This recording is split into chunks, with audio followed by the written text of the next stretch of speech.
Yes, so let's come back to our discussion on the iron carbon phase diagram. So in the first part of this lecture, we have explained to you the various parts of the iron carbon diagram.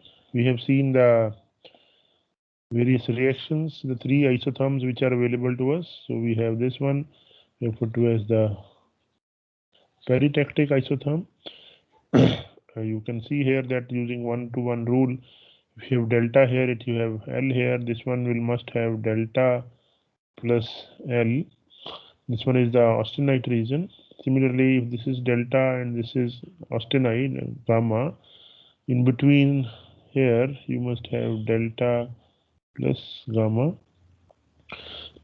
Then we said you have this invariant reaction which happens at 4.2% carbon, which we say is called the eutectic reaction. And we had the one here available to us as the eutectoid reaction at 0.76% of carbon. Further, we have seen that the extreme right hand end of this diagram is nothing but you stop at 6.7%, which is nothing but cementite or Fe3C. So when you talk about Fe3C, which is called cementite or also known as iron carbide, the iron to carbon ratio is 3:1, or atomic percentage of carbon here happens to be 25%. But because carbon atoms, we understand that they have less atomic mass, so that is why the weight percentage happens to be 6.7% only. We have further seen in our last discussion that you have this region, the cyan region shown here, which is a single phase alpha region. You have this blue region, which has again a single phase region, single phase solid region, gamma phase here, which is actually in terms of its crystal structure, this is FCC, this is BCC, and we have this line as the liquidus line. So this one as well as the other one, this one is the liquidus line. So the liquidus line passes like this, and it passes through this eutectic point, the lowest melting point at 1148. The solidus line is this line. When you follow this line here and this line, this happens to be your solidus line. Means below this only solid will exist. You can see that. So eutectic reaction is available to us here. Eutectoid is here, 1.76.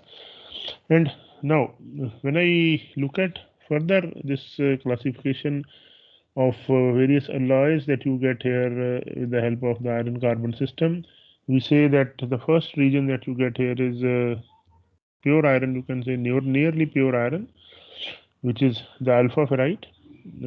This percentage, the solubility is very less, 0.022%, and here it is 2.14%. The maximum solubility of carbon in gamma iron is 2.14. Maximum solubility of carbon in alpha iron is 0.022%.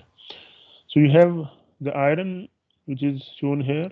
Then we have the steels. So now this gives me a definition of steels, which we have been defining earlier. We have been talking about earlier not many times as an alloy of iron and carbon, but with a limit that the carbon percentage in steels is now limited to 2.14%, or sometimes called as nearly 2%, but exactly it shall be 2.14%. So you have this range of alloys in which the carbon varies from 0 to 0.022 to 2.14%, called as steels. Although we are only talking about plain carbon steels, which have only carbon as the alloying element, but there are other alloying elements present in the steels. And after that is called cast iron. So iron carbon alloys having carbon content greater than 2% are called as carbon cast irons, up to 6.7%, where we say is only Fe3C then. So going by this classification, you can say that this is the eutectoid point, and that is why the steels which exist before this composition are called as hypoeutectoid steels, and the steels which exist after 0.76 to 2.14% are called as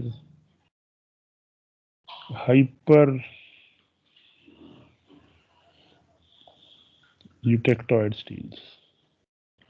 Similarly, this is called as eutectic composition of cast iron, and we can see here that as far as melting point goes, the lowest melting point for iron carbon alloys is observed for a cast iron which is having 4.2% of carbon, which is at this eutectic composition of 11, and the melting point will be 1148. Whereas for steel it is 1539. For pure iron, it is this point, it is 1539. And for various steels, if you look at that, it varies from 1539 and goes up to this point where we say is nearly 1370 degrees. But as far as cast irons are concerned, the melting points are lower, and that is why specifically the name cast iron, because casting them is very easy, just because the one of the reasons is their melting point happens to be very low.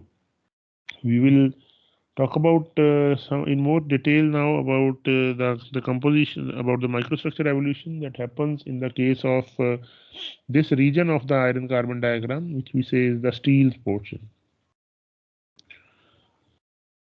This region of the iron carbon diagram, and we will see that how does the microstructure evolution takes place.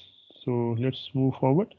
So I talk about a composition which we is having which we are saying is having the eutectoid composition. So you have an iron carbon alloy which is exactly at the eutectoid composition of 0.76% of carbon.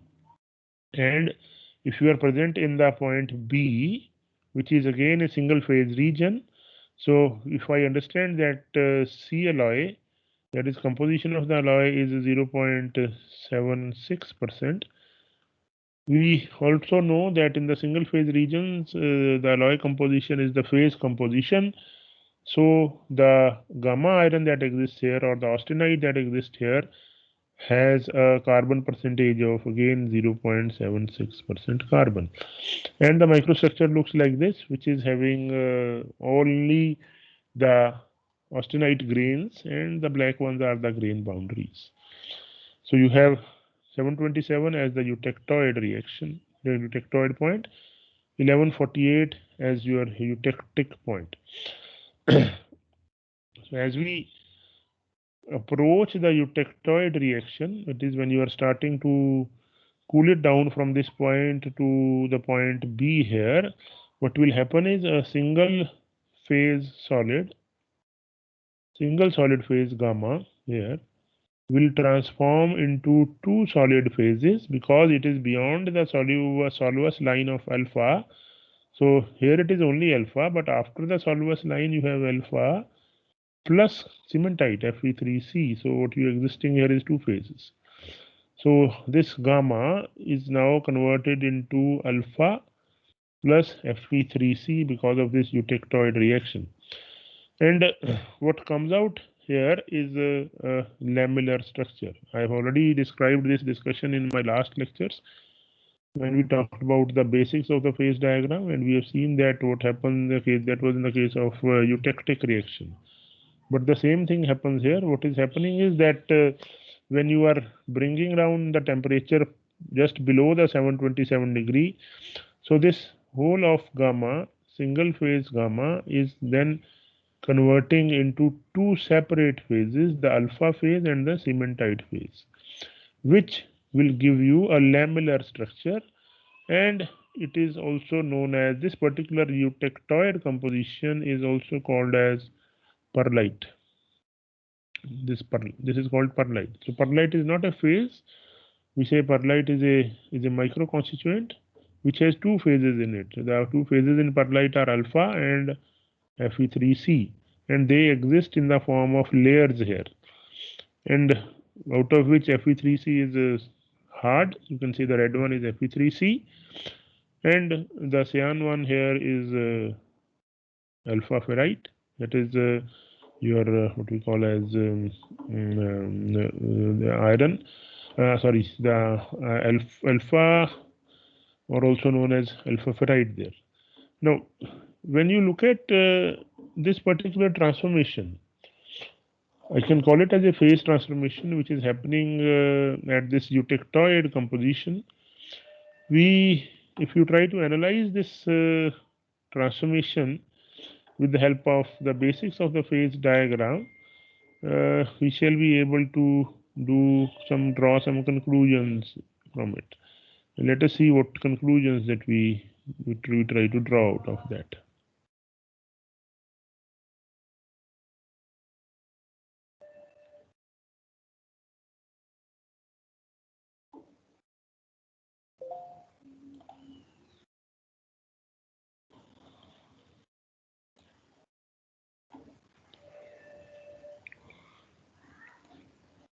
Okay, so you're saying here at this just above point B here, the composition of gamma it is containing 0.76% of carbon.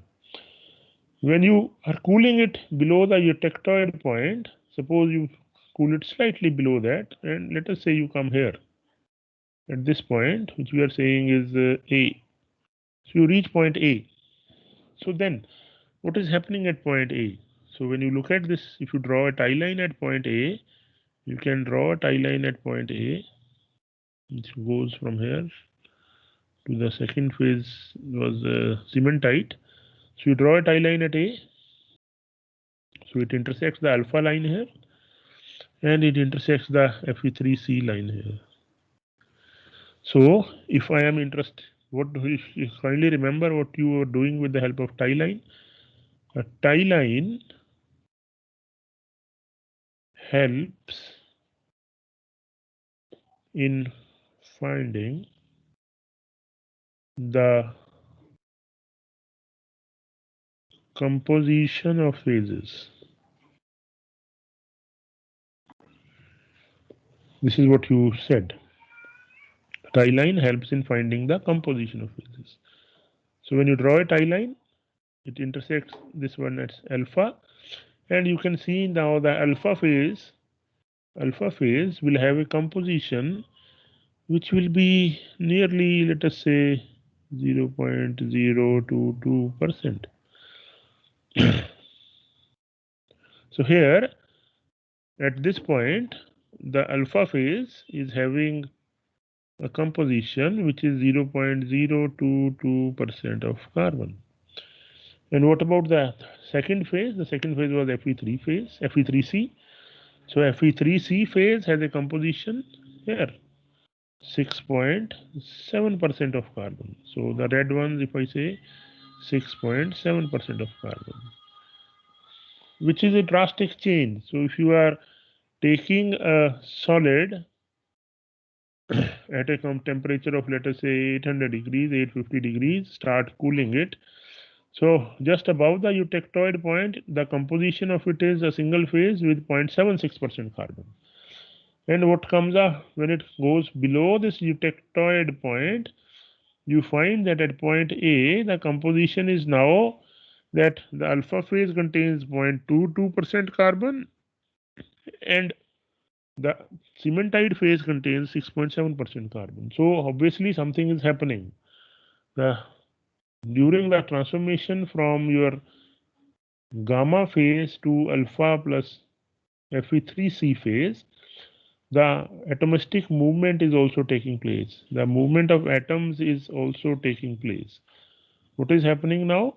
The movement of atoms is taking place, which is because you are finding that you are creating an alpha phase which is having a carbon content less than what was initially there, then gamma. That means during the transformation, what has happened is that you have a carbon deficient phase, I can say, which is alpha, and you are forming the second phase, which is cementite, which we say is a carbon rich phase. So this is what is happening here, that because of this eutectoid transformation which is happening, you are forming two phases and you form a micro constituent known as perlite, The two phases present in perlite are alpha and cementite.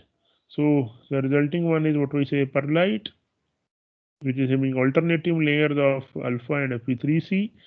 In this micrograph, the white colored region is alpha and the black color, the dark color is actually cementite. And we say it is not a separate phase, it is a microconstituent. And this is what is happening. As I said, the diffusion is happening because when I say the composition is changing, the composition has suddenly changed from gamma phase of 0.76% carbon to alpha phase of 0.022% carbon. So, and how that is happening, you can just try to see it here, that the alternating layers of cementite and ferrite are actually what we call as developing. The atomistic movement is happening here. The carbon is diffusing from the ferrite phase into the cementite phase, and this diffusion continues. And that is precisely what we understand is the microstructure evolution for a eutectoid composition. So we say the redistribution of carbon is happening by diffusion.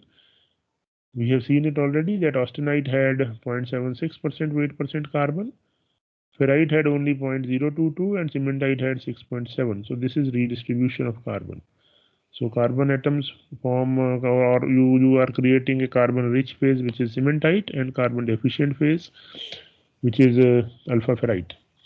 Okay, let's talk about the second case where we say you are in the hypoeutectoid region. So you are in this region. That is before the eutectoid composition, and we say that is called the hypoeutectoid region. So when you start cooling it from this point where we have single phase gamma, so we have the only austenite grains available to us. When you touch the alpha plus gamma boundary, below this boundary you will have nucleation of the second phase, that is alpha, solid phase again, both of them are solid. So alpha, which is now precipitating along the grain boundaries of your gamma phase. This keeps on growing as you keep on cooling it. The growth of alpha phase continues, and once you reach below the eutectoid isotherm, what you create is perlite plus your alpha. So your alpha, keep it in mind that this eutectoid composition was, you are calling it as perlite composition or perlite microconstituent, which was nothing but alpha plus Fe3C. So this was called perlite. And here you are before the perlite composition, but some form of similar to perlite microstructure is observed, and we have this evolution of the microstructure going on here. It is of interest for us to look at this particular region, the alpha plus gamma region, and try to again read the phase diagram carefully in the alpha plus gamma region. So let's come to alpha plus. I've just enlarged that portion. So this is your eutectoid composition of 0.76% of carbon. This is your temperature of 727 degrees centigrade. This is your temperature of 920 degrees centigrade. So you are cooling from this point. When you hit the alpha line, alpha plus gamma boundary here, so you can see the 1-to-1 rule applicable here also. This is alpha, so this is gamma. So 1-to-1 rule tells me that this is 1 alpha plus gamma. So let's look at, draw the first line, tri-line here. So if you are here at this point, we can see that I can find out the composition. So here the composition was C gamma equal to, let us say this was 0.35%. I'm just saying that it is because it is less than eutectoid. So let us say it is 0.35% carbon. So the alloy composition is 0.35% carbon. So in the single phase region, the gamma composition also happens to be the same as the alloy composition. So when you hit this line here, now you have second phase coming out. So at this point you have two phases available to us. At this point there are two phases. So you have one, the gamma phase, and then you are having the nucleation of the alpha phase here. So the alpha phase is also nucleating. So you have this alpha phase and this gamma phase available. Now how much of, if you are interested to find out the composition of these two phases, I can do that by a tie line. So the intersection of this tie line at this point, I can read this value, and this value shall give me C alpha, and this value shall give me C gamma. If I continue further, I find that at the further point you have this as C alpha and this as C gamma. And when you further go down, you have this as C alpha and you have this as C gamma. Please look at it carefully that the compositional changes are happening, but the change in composition of the alpha phase is very, very small. It is almost negligible. Whereas the change in composition of the gamma phase is significant, because we are seeing here that the gamma phase composition is changing. Here it was 0.35. Now we do find that it is changing, and it is moving towards the eutectoid composition, and it will go to the eutectoid composition once you reach that point. Okay, so this was your hypoeutectoid alloys. And when you look at the microstructure, this is how the microstructure of the hypoeutectoid looks like. The white region here happens to be the proeutectoid alpha. Proeutectoid alpha means the alpha which was precipitated before the eutectoid point. So this is the white region which is called as the proeutectoid alpha, and you have the perlite formation which is happening after the eutectoid point. We have another case which we say is the hypereutectoid alloys. So now you are at, this was your eutectoid point of 0.76%. So you are at this point, this composition which is less than the 2.14, you are still in steels, but now it is an example of the hypereutectoid steel. So when you start coming down from the liquid region, you come into the alpha plus liquid region, sorry, the gamma plus liquid region. You continue that, and then this tie line will keep on giving you the value of the gamma phase. You can see that the value of the gamma phase, the composition of the gamma phase varies. The composition of the liquid phase also varies. So you can monitor that value. When you reach at this point, you are actually into this domain where you have a single phase gamma available to us, austenite. Austenite, if you have seen carefully, is not stable below 727. It is stable only at a temperature greater than 727 for specifically for those steels which only have carbon as the alloying component. But when you add other alloying elements into your steel, it is possible for us to retain austenite even at room temperature, and that is one of the ways to make stainless steel or what we call as steel corrosion resistance. One of the another properties of austenite is that it is not ferromagnetic, it is non-magnetic in nature. And if you create austenitic stainless steels, they are actually non-magnetic. But what you do is that you create a condition by alloying them with some separate alloying element so that austenitic phase is available even at room temperature. But right now in this diagram, we are only referring to alloying with the carbon only, and that is why it is visible to us that you are having only austenite available at temperatures above the eutectoid, that is about 727. So when you keep on cooling that, so when you reach at this point X, you have again into the two phase region. So this region here is that you have where you have two phases, gamma plus cementite. So you have the yellow region here which is shown here as gamma, and the cementite which is now precipitating at the boundaries or the boundaries of your gamma region, or the grain boundaries of your gamma or the austenite region. So this is what is happening at Fe at this point here. At this particular point, you can calculate now the value, the relative proportion of gamma just by applying the lever rule. So you can actually calculate the relative proportion of gamma and Fe3C.